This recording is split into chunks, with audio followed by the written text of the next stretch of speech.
वाग्भट वो कह रहे हैं कि गाढ़मल रक्त प्रवृत्ति का कारण है। मतलब वो लिख रहे हैं रक्त प्रवृत्ति का कारण क्या है कि अर्श में रक्त जाता है, तो गाढ़मल की वजह से। ये है पॉइंट, ठीक है।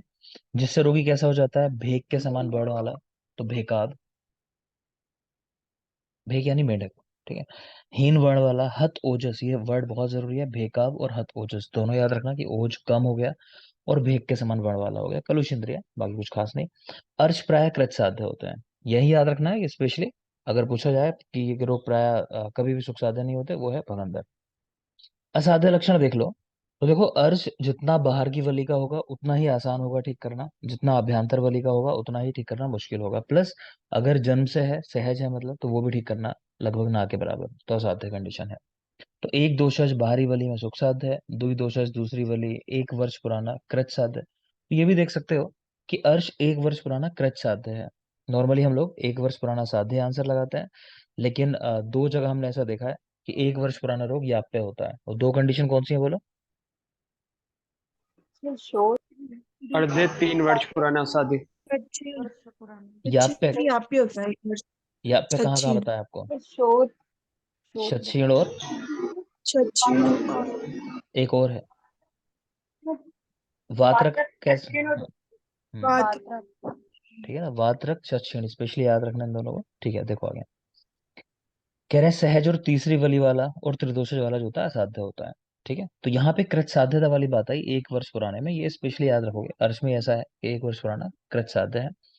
इसके अतिरिक्त हस्त पाद मुख नाभि गुच्छोथ हो तो वो असाध्य होता है। हम लोगों ने बात की थी कि हस्त पाद मुख नाभि गुद वृषण ये शब्द थे, ये वाला जो होता है ये असाध्य होता है, स्पेशली याद रखना। मैं श्लोक भी आपको बता ही दे रहा हूँ, 1 मिनट।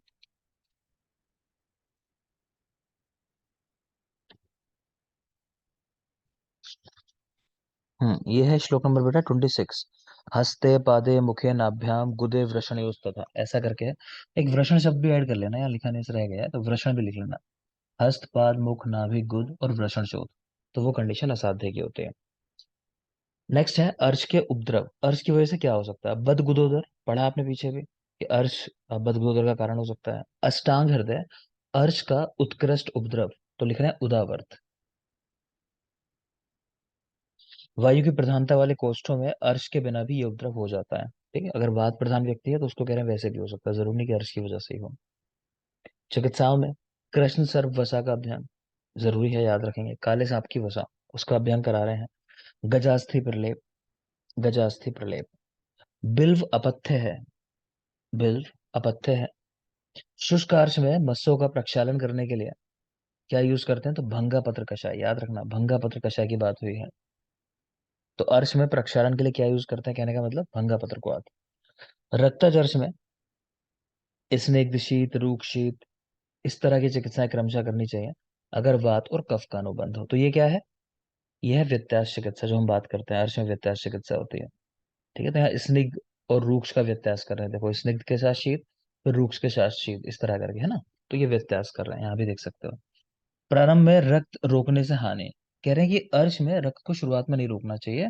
अगर रोकते हैं तो उससे शिरोरुजा स्तैमित्यता इस तरह के लक्षण हो सकते हैं। तो रटना नहीं है, क्या होता है आपको याद रखना है, नहीं रोकना है शुरुआत में, ठीक। रक्तजर्स में व्यत्यास चिकित्सा की जाती है। और बता रहे हैं तरुण बकरे के मांस का प्रयोग किया जा रहा है। ठीक है, प्राय सभी अर्श वात प्रधान होते हैं, ये भी याद रखेंगे। शतधोत सहस्रधोत घृत का प्रयोग करते हैं, दोनों काफी शीतल हैं, तो रक्त का स्राव रोकते हैं। पिच्छा बस्ती का प्रयोग स्पेशली याद रखोगे, पिच्छा बस्ती का प्रयोग किया जाता है। कहाँ कहाँ देते हैं पिच्छा बस्ती, तो ट्रिक लिखी है कि जे आर जब आप होते हो पीजी में, मतलब जे आर पीजी, तो पीजी फर्स्ट ईयर में जे आर कहलाते हो आप, है ना, जूनियर रेजिडेंट। तो उस तरह याद रखते हैं हम लोग, जे से ज्वर, आर से रक्तस्राव, पी से प्रवाहिका और जी से गुद भ्रंश, ऐसा करके। तो जे आर पीजी, पिच्छा बस्ती का प्रयोग। वात कफज अर्श में तक्र से श्रेष्ठ कोई औषधि नहीं है। अर्श रोगियों में स्नेह युक्त तक्र का अनुपान क्रमशः बढ़ाएं और क्रमशः ही त्याग करें, एकदम से नहीं छोड़ना, एकदम से नहीं शुरुआत कर लेनी ज्यादा मात्रा, ठीक है। तो वात कफज अर्श तक्र स्पेशली याद रखेंगे। चैप्टर के योग की अगर बात करें, ट्रिक लिखी है अभय के दांतों के लिए तक्र कनक के समान फलदायक है। अभय के दांतों के लिए तक्र कनक के समान फलदायक है। अभय यानी अभयारिष्ट, दांतों के लिए दंत्यारिष्ट, तक्र तक्रारिष्ट, कनक के समान कनकारिष्ट। कनक के समान फलदायक है। तो फलारिष्ट है कह रहे हैं दो। ठीक है, इसके अलावा भंगा पत्र कषाय, गुद प्रक्षालन के लिए देख चुके हो आप। कुटज का प्रयोग किया जाता है अर्श में, तो वही लिखा है कुटज आदि रस क्रिया। शतधोत सहस्रधोत घृत दूर्वा घृत का प्रयोग। पिच्छा बस्ती देख लिया आपने, JRPG। हीबेर आदि घृत देख सकते हो। चांगेरी घृत स्पेशली याद रखना बेटा, गुदभ्रंश में यूज करते हैं। ठीक है, रेक्टल प्रोलैप्स कहने का मतलब है, तो वहां यूज कराया जाता है चांगेरी घृत, स्पेशली याद रखोगे। तो जो योग देखे हैं एक बार देख लेने में क्या जरूरी है। तो अभ्यार इसमें लिखा है हरित की पड़ी है 1/2 प्रस्त, आंवला पड़ा है 1 प्रस्त। तो योग का नाम देख रहे हो आप, अभ्या के नाम पे है, हरित की के नाम पे यानी अभ्यारिष्ट, लेकिन जो मेन कंटेंट है वो क्या है, आंवला है। वो 1 प्रस्त की मात्रा में है, तो ज्यादा मात्रा आंवले की है, ये बात याद रखोगे। नेक्स्ट देख रहे हो दंत्यारिष्ट, यही लिखा है दंत्यासव प्रमेय में यूज होता है। दंत्यासव प्रमेय में यूज होता है। तक्रारिष्ट यहाँ है, साथ साथ ग्रहणी अध्याय में भी देखोगे आप, तक्रारिष्ट दोनों जगह है। कनकारिष्ट का मुख्य घटक आंवला है, इसीलिए अष्टांग हृदय ने वाग्भट ने उसको आम्लकारिष्ट भी कहा है, क्योंकि आंवला मेन कंटेंट है कनकारिष्ट का। तो मुख्य घटक आंवला है। दो फलारिष्ट आए हैं, बाकी हमारी बात हो गई। तो अभय के दांतों के लिए तक्र कनक के समान फलदायक है। व्यत्यास चिकित्सा, तो एक श्लोक और देख पा रहे हो, वो तो रक्तजर्श की बात थी, यहाँ हम नॉर्मल अर्श के बारे में बात कर रहे हैं कि अर्श में भी व्यत्यास चिकित्सा यूज होती है। तो व्यत्यासान मधुर अम्लानी शीत उष्णानी चयोच्चय। मधुर अम्ल यानी मीठा खट्टा, शीत उष्ण गर्म ठंडा, समझ में आ रहा है। तो अपोजिट चीजें हो गई, एक साथ यूज कर रहे हैं, तो इसी को बोलते हैं व्यत्यास चिकित्सा। क्या पथ्य है अर्श के रोगियों के लिए, तो वात अनुलोमक जो भी है, अग्नि को बढ़ाने वाला जो भी है, तो वो सब पथ्य है। अर्श अतिसार ग्रहणी परस्पर निदानार्थ कर रोग है। अर्श अतिसार ग्रहणी परस्पर निदानार्थ कर रोग है। आगे देखें। नेक्स्ट है चरक चिकित्सा 15, ग्रहणी दोष चिकित्सा अध्याय। पहला जरूरी पॉइंट जो आता है वो ये है कि ग्रहणी दोष है या रोग है, तो याद रखना ग्रहणी दोष चिकित्सा है, रोग की चिकित्सा नहीं है, यानी डिजीज की बात नहीं कर रहे, सिर्फ फंक्शनल डिसऑर्डर है, फंक्शन ठीक से नहीं हो रहे ग्रहणी के। और ग्रहणी के फंक्शन क्या है, कि ग्रहणी अन्न को रोक के रखती है, पाचन करती है, उसको मल में प्रसाद भाग में बांट देती है, तो वो सारे फंक्शन है, मतलब जब वो गड़बड़ा जाता है तो उसी को कह देते हैं ग्रहणी दोष। मॉडर्न में अगर इसका कोरिलेशन करें तो वो कोरिलेशन हम लोग करते हैं IBS के साथ। ठीक है, तो वो भी चाहो तो लिख सकते हो IBS। आगे देखिए,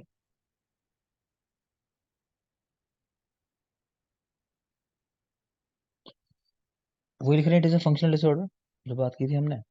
शांति अग्नि विरतो युक्ते चिरम जीवत्ते अनआम है। तो जब अग्नि शांत हो जाती है व्यक्ति की मृत्यु हो जाती है, जब अग्नि सही रहती है व्यक्ति बिना किसी रोग के अनआम है, जीवित रहता है। रोगी से आत्म विकृत है, जब ये विकृत हो जाए तो व्यक्ति रोगी हो जाता है। मूलम अग्नि तस्माद रुच्यते, इसीलिए अग्नि को मूल कहा जाता है हमारा। ठीक है, तो ये एक श्लोक है, अगर यूजी में हो तो इस तरह के श्लोक बहुत काम आते हैं, बार बार सुनाने में लिखने में, तो याद कर सकते हो। नेक्स्ट कह रहे हैं कि जो अन्न शरीर धातु ओज बल और वर्ण आदि का पोषक है, तो उसमें अग्नि ही प्रधान कारण है। यानी कि आप बात करते हो कि अन्न की वजह से चीजें मिलती हैं हमें, है ना, कि शरीर ठीक रहता है, धातु में ओज बल वर्ण, कह रहे हैं लेकिन जब तक अग्नि नहीं होगी तो उस अन्न का पाचन ही नहीं होगा, तो वहां भी अग्नि ही प्रधान कारण है, ये भी याद रखेंगे। ये बेटा श्लोक नंबर 5 है, इस तरह लिखा है, यद अन्नम देह धातु जो बलवड़ादि पोषकम तत्र अग्निर हेतु आहारान ही पकवाद रसादया, कि उस आहार का पाचन आदि करने में अग्नि ही कारण है। आगे देखिए, आहार पाचन कैसे होता है, तो कह रहे हैं आदान कर्मा प्राणवायु। तो प्राणवायु का एक नाम है दूसरा ये, ना, उसको आदान कर्मा वायु भी कहा जाता है, यानी कि जिसका काम है अन्न को लेके आने का अंदर शरीर के अंदर, तो प्राणवायु लेके आती है अन्न को। तो वो कह रहे हैं कि अन्न को कोष्ठ में लेके आती है, फिर क्लेदक कफ जो है वो अन्न का संघात नष्ट कर देता है, उसे मृदु कर देता है। ठीक है, तो ये काम आमाशय में होता है। उसके बाद समान वायु जो है ये भी हेल्प करती है साथ में डाइजेशन में। तो आपको याद क्या करना है वो समझ लो, कि प्राणवायु क्लेदक कफ और समान वायु, ये तीनों हेल्प करते हैं अन्न के डाइजेशन में, इतना इतनी बात याद करनी है। प्लस प्राणवायु को आदान कर्म वायु भी कहा जाता है। नेक्स्ट है आहार परिणाम कर भाव। ये 6 होते हैं जो अन्न को उसका परिणाम कराने में, यानी कि फाइनली जो बनना है उससे, उसमें हेल्प करते हैं। तो ये 6 चीजें हैं, उष्मा वायु क्लेद स्नेह काल संयोग।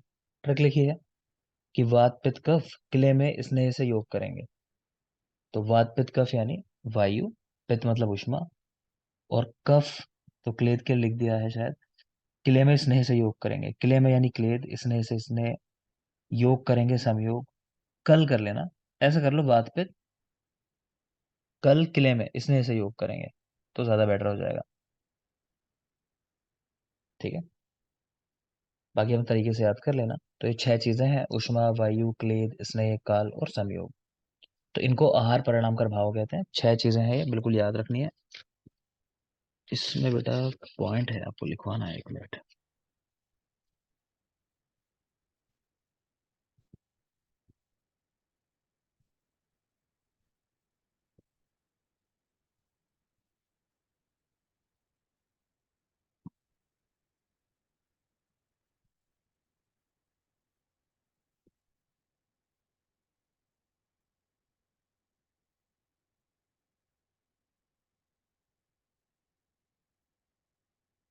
यहाँ लिखा नहीं है वो। चलो कोई नहीं, आप एक काम करो, एक दूसरा पॉइंट लिख लो, जरूरी वो भी लिखना ही है क्योंकि। लिखो आईबीएस का क्राइटेरिया लिख लो। एक मिनट देख लेते हैं, शायद लिखा हो यहाँ, अगर लिखवाया होगा last time.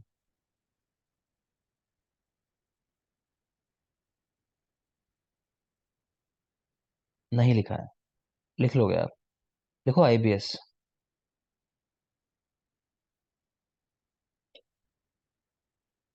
Abdominal pain, abdominal pain with 6 month, with 6 month history,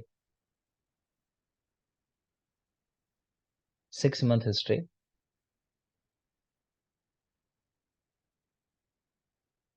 ठीक है, दूसरा इसी में पॉइंट लिखो,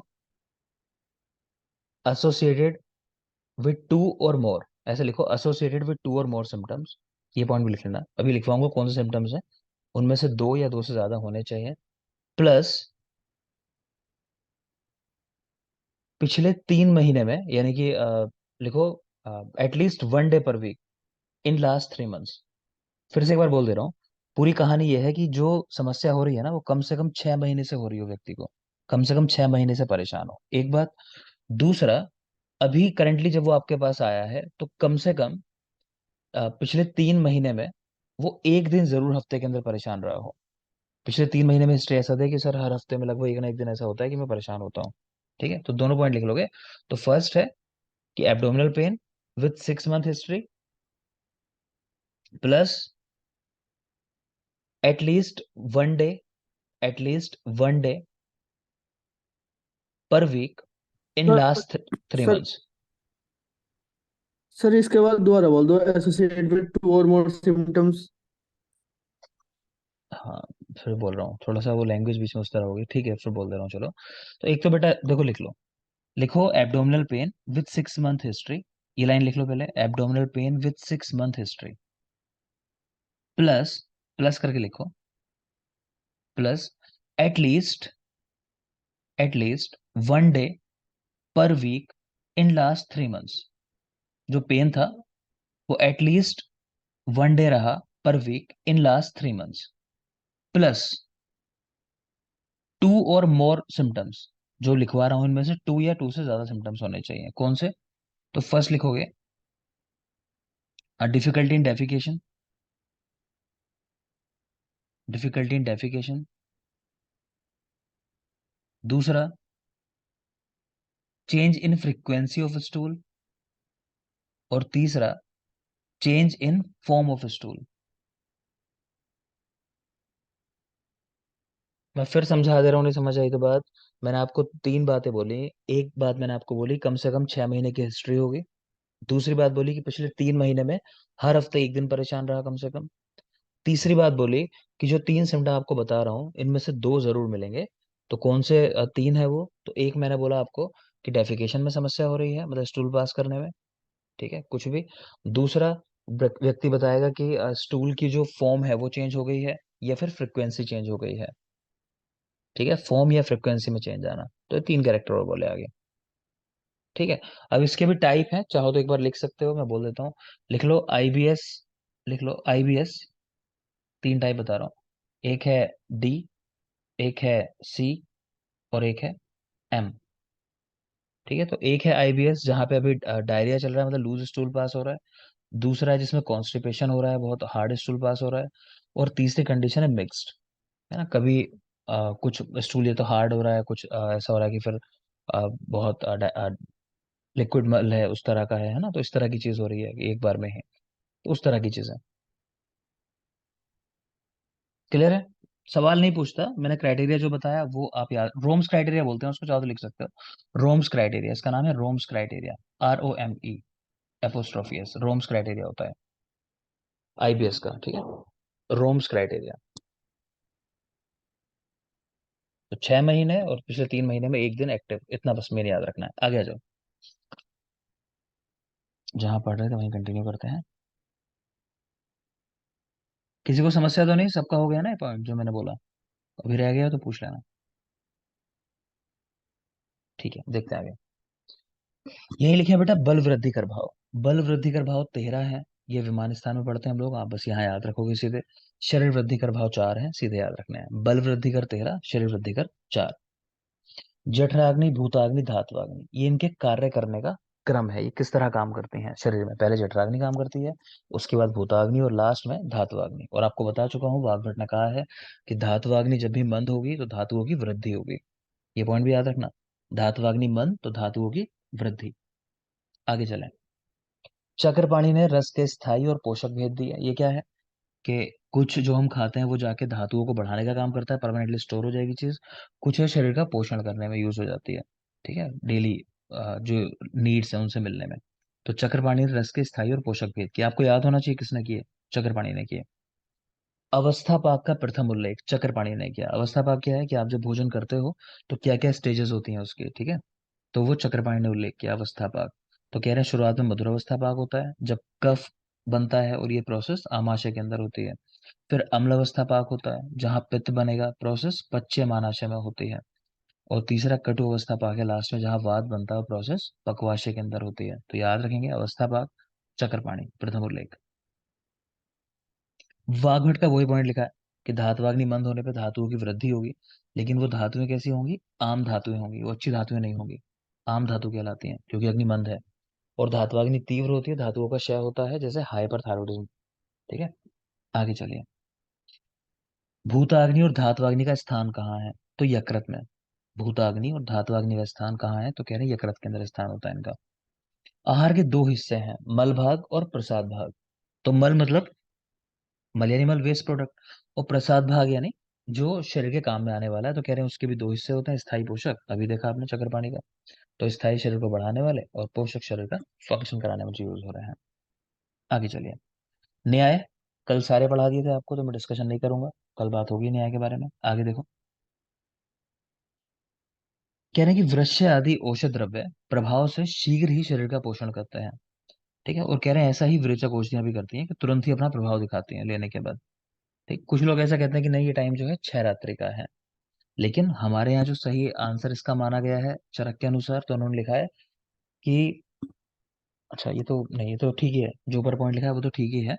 जो मैं कह रहा हूँ कि जो हमारे यहाँ आंसर सही माना गया है वो इस चीज का है कि लोगों ने ये बात की कि रस से शुक्र कितने दिनों में बनता है ना। तो किसी ने कहा 6 दिन, किसी ने कहा 28 दिन, 1 महीना। तो वो सारे मत लास्ट में डिस्कार्ड कर दिए। तो चरक क्या कह रहे हैं कि ऐसा नहीं है, इतने दिन का टाइम लगता है, कि ये एक सतत होने वाली प्रक्रिया है, लगातार प्रोसेस चलती रहती है, ठीक है। इसका कोई टाइम फिक्स नहीं है, आपकी अग्नि कितनी है, आपकी बॉडी की रिक्वायरमेंट कितनी है, उसके हिसाब से ये प्रोसेस कम टाइम में ज्यादा टाइम में होती रहती है, ठीक है। हम लोग एग्जाम्पल देखते हैं कि किसी का एक्सीडेंट हो जाए तो ब्लड से जैसे ब्लड बह जाता है, तो शरीर एकदम ब्लड बना लेता है, प्लेटलेट्स कम हो जाते हैं। डेंगू हुआ, एकदम ठीक हुआ, एकदम से दोबारा बढ़ जाती है ना। तो कुछ टाइम फिक्स नहीं होता, आपकी बॉडी की रिक्वायरमेंट के हिसाब से लगातार चलने वाली प्रोसेस है। तो लिखा है ये प्रोसेस जो है सतत चलती रहती है, चक्रवत, ये आंसर लगाओगे आप, ठीक है। बाकी वृक्ष औषधियां और वृचक औषधियां वो तुरंत ही शरीर का पोषण करते हैं, वहां ऐसा आंसर लगाना है, तुरंत ही। आगे देखें। धातुओं का वर्ण कैसा होता है? तो यहाँ चक्रपाणी के अनुसार, हाँ बोलिए। ये आपने जो बताया ना वो चरक के अकॉर्डिंग है।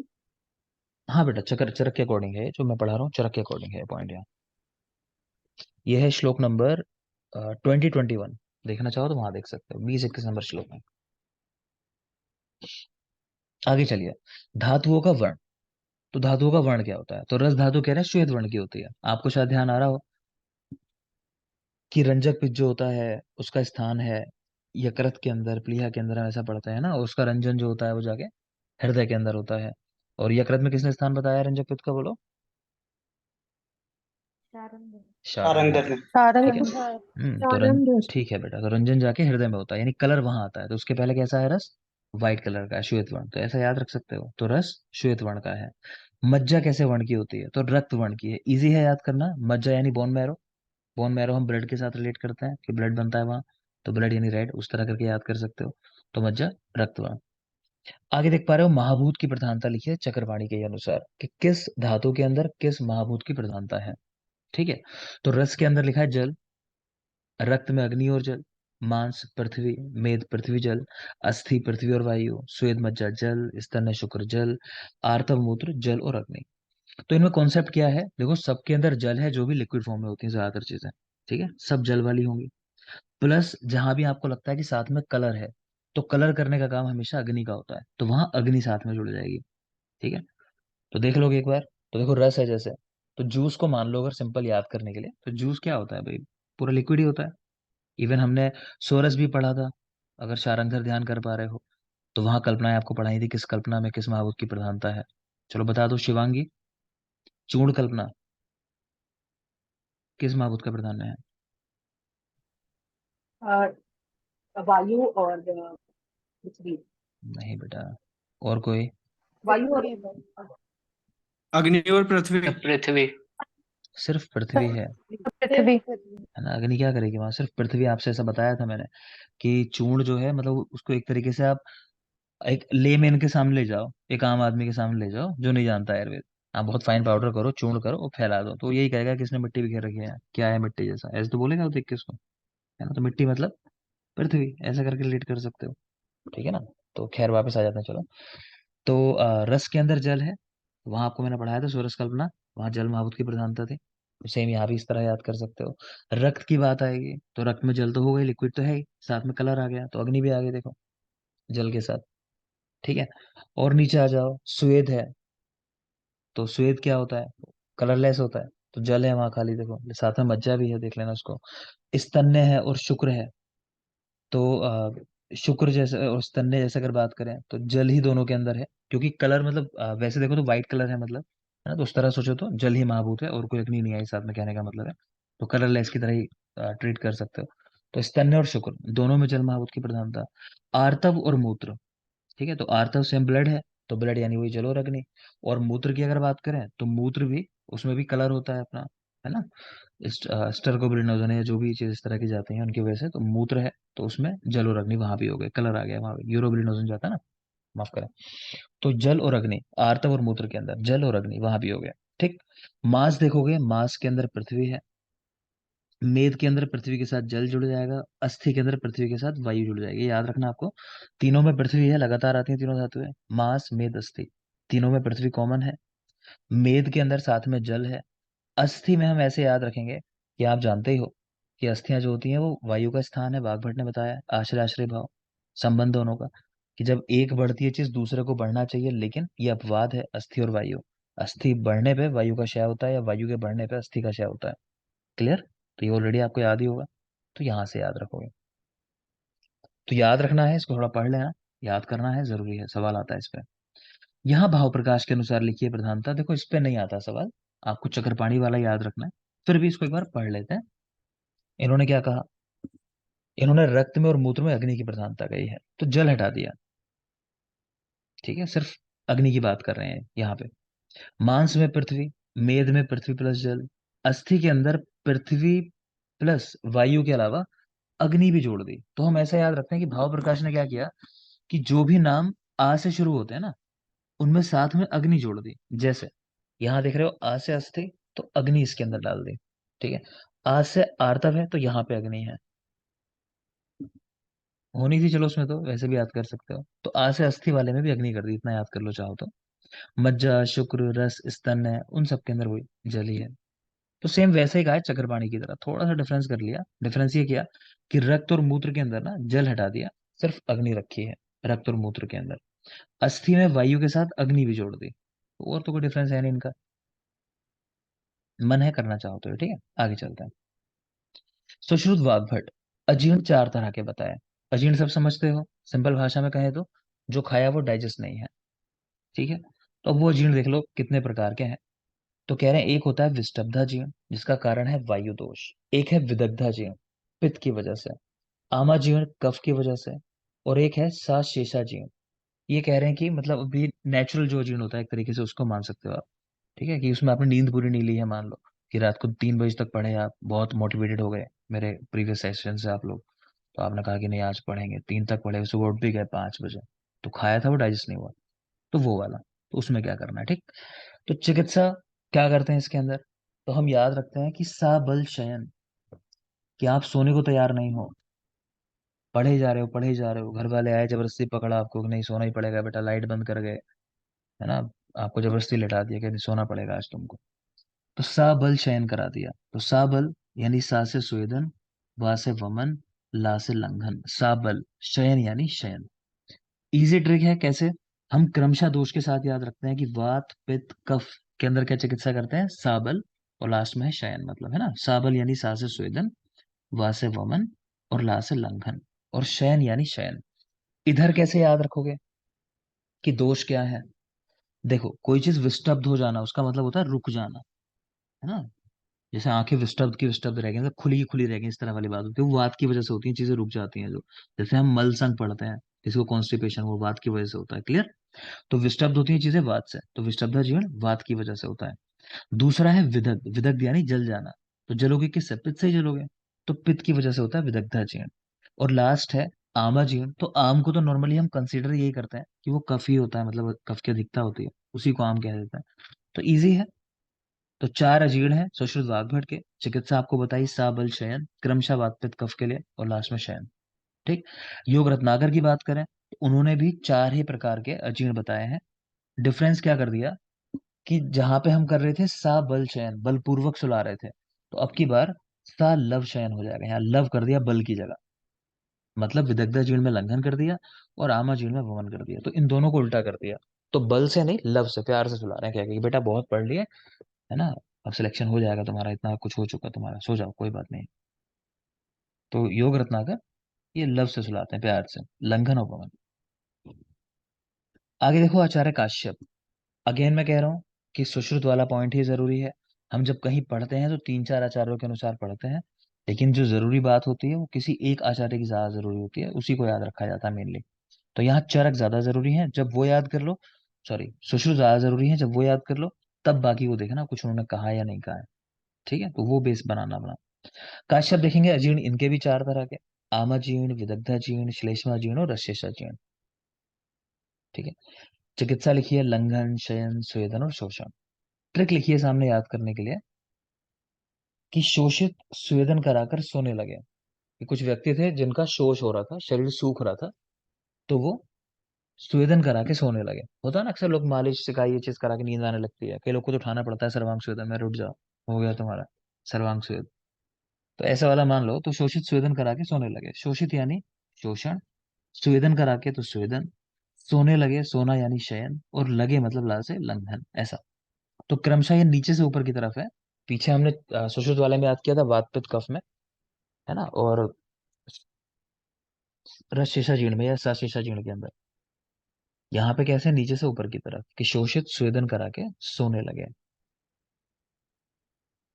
बाकी फिर देख लेना, रस शेषा जीर्ण है पहले, तो यहाँ शोषण करा रहे हैं, शोषित इजी है। श्लेष्मा जीर्ण में स्वेदन करा रहे हैं, विदग्धा जीर्ण में शयन करा रहे हैं, और आमा जीर्ण में लंघन करा रहे हैं। ठीक है, देख लेना इसको भी एक बार अच्छे से। आगे चलिए, सुश्रुत, उन्होंने बताया कि किस अजीर्ण से क्या हो जाता है। ठीक है, आमा जीर्ण से कह रहे हैं विसूचिका हो जाती है, जिन लोग को नहीं पता तो 2 3 कंडीशन है जो यहाँ लिखी हुई है, विसूचिका, अल्सक, विलंबिका, फिलहाल समझा दे रहा हूँ, विमान स्थान में पढ़ाऊंगा आप लोग को अच्छे से। तो विसूचिका की कंडीशन होती है बेटा, उसमें ये होता है कि हम कोलरा के साथ रिलेट करते हैं, मतलब उसमें वॉमिटिंग भी होती है सीवियर, और डायरिया भी होता है। ठीक है, दोष दोनों मार्गों से निकल रहे हैं, ऊर्ध्व अधो दोनों मार्ग से। एक कंडीशन है अल्सर, इसमें दोष अलसीभूत हो जाते हैं, यानी ना तो वमन हो रहा ना विरेचन, उधर में रुके हुए हैं दोष वहीं के वहीं। ठीक है, वमन विरेचन कुछ नहीं हो रहा, बस पेशेंट जो है वो दुख में है, उसको पेन हो रहा है सीवियर। तीसरी कंडीशन है विलंबिका, तो यही अल्सक जब क्रोनिक हो जाए, यानी लंबे समय से कंडीशन चली आ रही हो, कहते हैं ना इम्पेक्टेड फिकल मैटर दिख रहा है, इम्पेक्टेड स्टूल दिख रहा है, बहुत दिन हुए कि पेट साफ ही नहीं होता है किसी व्यक्ति का, उस तरह वाली बात, वैसे ही मान लो फिलहाल समझने के लिए। तो वो कंडीशन है विलंबिका, कि यही अल्सर लंबे समय तक बना रहे, साथ में ये पेनलेस कंडीशन है विलंबिका, है ना। लगातार पेन होता है तो इतने आगे तक जाती ही नहीं कंडीशन। अल्सर में पेन होता है सीवियर, और विलंबिका में पेन नहीं होता है। क्लियर है। तो ये तीन कंडीशन है, कैसे कैसे होती हैं। तो कह रहे हैं आमा जीर्ण से विसूचिका हो जाता है, आमा जीर्ण की वजह से विसूचिका, विस्टब्धा जीर्ण की वजह से अल्सक, क्योंकि विस्टब्ध वात की वजह से हो रहा है, वात तो पेन करता है हमेशा, है ना, तो वहां अल्सक हो रहा है। और विदग्धा जीर्ण, उसकी वजह से विलंबिका। फिर बोल रहा हूँ, आमा जीर्ण से विसूचिका, विस्टब्धा जीर्ण से अल्सक, विदग्धा जीर्ण से विलंबिका हो जाता है। आगे देखें, माधव योग रत्नाकर, इन्होंने 6 प्रकार के अजीर्ण बताए। तो आपसे और कुछ नहीं पूछेगा, ऐसा पूछ सकता है कि प्राकृत अजीर्ण का उल्लेख किसने किया नाम से, मतलब प्राकृत अजीर्ण, तो माधव योग रत्नाकर का है। एक ही है दिन पाकी अजीर्ण भी इन्होंने लिखा है, लेकिन प्राकृत जो है वो जरूरी है, उसको याद कर सकते हो। प्राकृत अजीर्ण बाय माधव योग रत्नाकर, बाकी 6 है उनके टाइप। शारंगर लिखा है 3 टाइप के अजीर्ण है, कोई जरूरी नहीं। आगे चलिए, गर्भोपनिषद, वहां अग्नि 3 तरह की बताई गई है, ज्ञानाग्नि, दर्शनाग्नि, कोष्ठाग्नि। अगेन विमान का ही पॉइंट है, तो याद रखना है। हम डाकू जी करके इसको याद करते हैं विमान में, जिन लोगों ने पढ़ा है ध्यान आ रहा होगा। डी से दर्शनाग्नि, के से मतलब कोष्ठाग्नि, जी से मतलब ज्ञानाग्नि। ठीक है, दर्शनाग्नि, कोष्ठाग्नि और ज्ञानाग्नि, डाकू जी ऐसा करिए। बल भेद से अग्नि 4 तरह की होती है, सम, तीक्ष्ण, मंद, विषम। देख के समझ आ रहा होगा, सम अग्नि जब दोष ठीक होंगे, तीक्ष्ण अग्नि जब पित्त दोष बढ़ा होगा, मंद अग्नि कफ बढ़ा होगा, और विषम अग्नि बोलो कौन सा दोष होगा। वात। वाद दोष। अगेन ठीक है बेटा। शरीर में अग्नि 13 प्रकार की बताई गई है, आप जानते हो, 7 धात्वाग्नि, 5 भूताग्नि, एक जठराग्नि। मेन कौन सी होती है, ये वाली होती है। बोलो कफ कौन सा मेन होता है, तो बाकी कफ का पोषण करता है। अवलंबक अवलंबक। कफ। हाँ, अवलंबक का। ठीक है ना।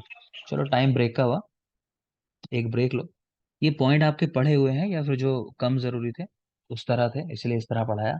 मेन सुश्रुत वाले 4 याद रखोगे बेटा, बाकी सारे अच्छे से पढ़ लेना, चैप्टर जरूरी है, आगे जो चीजें आएंगी वो बहुत जरूरी है और भी। ठीक है, थैंक यू। 10 मिनट्स वापस आओ, कंटिन्यू करते हैं।